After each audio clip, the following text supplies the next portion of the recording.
Hello friends, welcome to my YouTube channel. पिछले video में हमने मौर्य काल मुगल एम्पायर के बारे में पढ़ा। अब हम मौर्योत्तर काल यानी पोस्ट मुगल एम्पायर के बारे में जानेंगे। ये सारे प्रीवियस ईयर क्वेश्चंस है।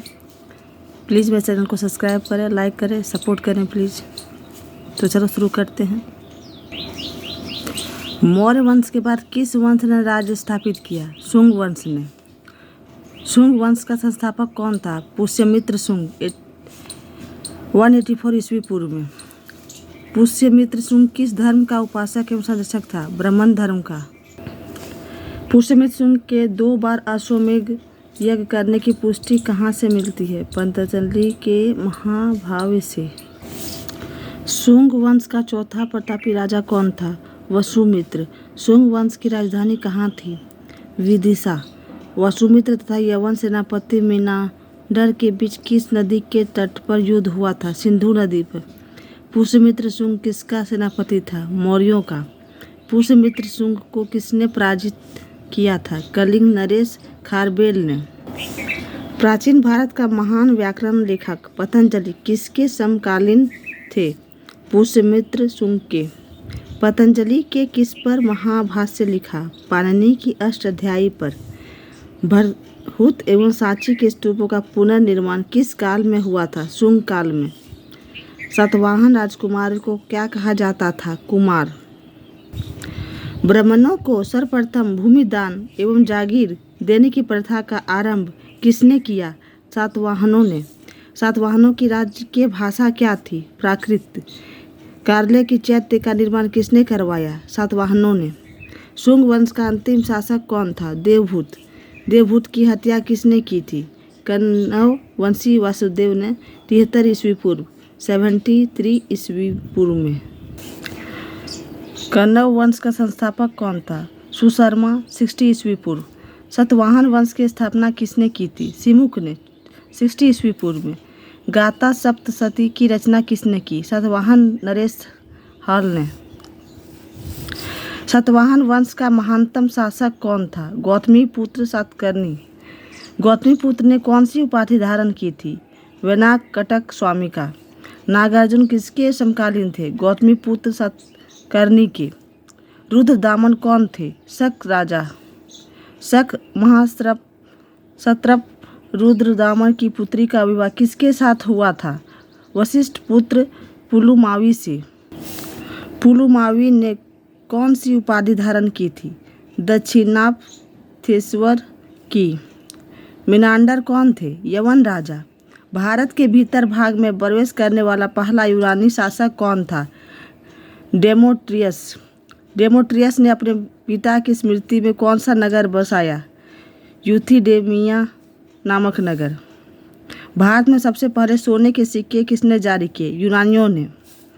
भारत क्षेत्र में शासन करने वाला पहला पल्लव शासक कौन था? माउस। पल्लव वंश का सबसे शक्तिशाली शासक कौन था? गोंदोफर्निस। किस शासक के समय ईसाई धर्म प्रचारक सेंट थॉमस भारत आया था? गोंदोफर्निस। भारत में कुषाण वंश की स्थापना किसने की? फुजुल कड़फिसेस ने 15 ईस्वी में। कुषाण वंश का सबसे प्रतापी शासक कौन था? कनिष्क। कनिष्क कब राजा बना? 78 ईस्वी में 78 बीसी। कनिष्क की राजधानी कहाँ थी? पुरुषपुर पेशावर। कनिष्क की द्वितीय राजधानी कहाँ थी? मथुरा। कनिष्क ने कश्मीर विजय के बाद वहाँ कौन सा नगर बसाया? कनिष्कपुर। कनिष्क की सबसे महत्वपूर्ण विजय कौन सी थी? चीन की विजय। चौथी बौद्ध संगीति का आयोजन कनिष्क ने कहाँ कराया था? कश्मीर के कुंडलवन में। चौथी बौद्ध संगीत का अध्यक्ष कौन था? वसुमित्र। कनिष्क बौद्ध धर्म की कौन सी शाखा का अनुयायी था? महायान। चौथी बुद्ध संगीति में कौन सी पुस्तक लिखी गई? महाविभाष शास्त्र। मथुरा से प्राप्त कनिष्क की मूर्ति कैसी है? सैनिक वेशभूषा में। कनिष्क के दरबार में महान दार्शनिक कौन रहता था? अश्वघोष। अश्वघोष की रचना की बुद्ध चरित्र एवं सूत्रालंकार ने। प्रसिद्ध दार्शनिक एवं वैज्ञानिक नागार्जुन किसके दरबार में थे? कनिष्क के।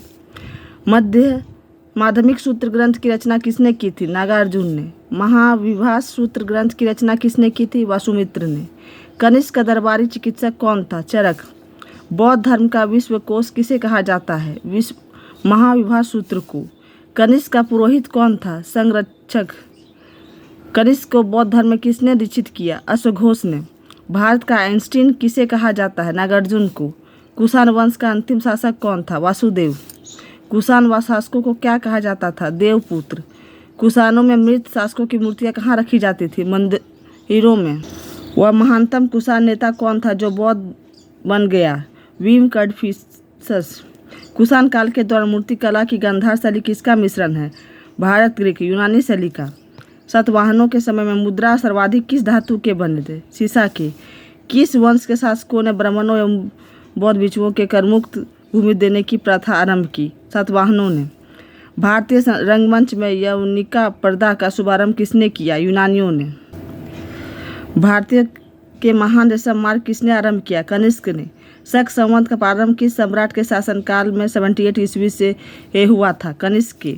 कुषाण काल में सबसे अधिक विकास किस क्षेत्र में हुआ? धर्म के क्षेत्र में। विक्रम संवत कब से प्रारंभ हुआ? 57 ईस्वी से। बुद्ध की खड़ी प्रतिमा किस काल में बनाई गई? कुषाण काल में। किस वंश के शासकों ने क्षत्रप प्रणाली का प्रयोग किया? शकों ने। त्रातार की उपाधि किस वंश के शासकों ने धारण किया? शक। भारत में प्रथम बार सैनिक शासन व्यवहार में लाया गया ग्रीकों द्वारा। सतवाहन नरेश हाल के समकालीन गुणाढ़ ने किस प्राकृत ग्रंथ की रचना की? वृत्त कथा। किस संग्रहालय में कुषाण की मूर्तियों का संग्रह अधिक मात्रा में है? मथुरा संग्रहालय में। मौर्यों के बाद दक्षिण भारत में सबसे प्रभावशाली राजा था सातवाहन का। 3री शताब्दी में वारंगल प्रसिद्ध हाथी दांत के काम हेतु मौर्योत्तर काल में किस विवाह का हेय समझा जाता था? गंधर्व विवाह को। भवन राजदूत हेलियोडोरस किसके दरबार में विदिशा आया था? भागभद्र के। संवतों में किसे भारत का राष्ट्रीय संवत माना जाता है? शक संवत। प्लिनी कौन था? यूनानी भूगोल विशेषज्ञ। मौर्योत्तर काल का सर्वाधिक विकसित उद्योग कौन था? वस्त्र उद्योग। मौर्य एवं मौर्योत्तर काल में पश्चिमी भारत का सर्वाधिक महत्वपूर्ण बंदरगाह था भरूकच। मौर्योत्तर काल में पूर्वी तट पर स्थित महत्वपूर्ण व्यापारिक बंदरगाह था ताम्रलिपि। जूनागढ़ अभिलेख प्रतिष्ठित है रुद्रदामन की। ओके फ्रेंड्स, आज के लिए इतना ही। नेक्स्ट वीडियो हम गुप्त काल के बारे में जानेंगे। तब तक मेरे चैनल को लाइक करें, सब्सक्राइब करें और शेयर करें और कमेंट में बताएं कि आपको ये वीडियो कैसा लगा। Thank you.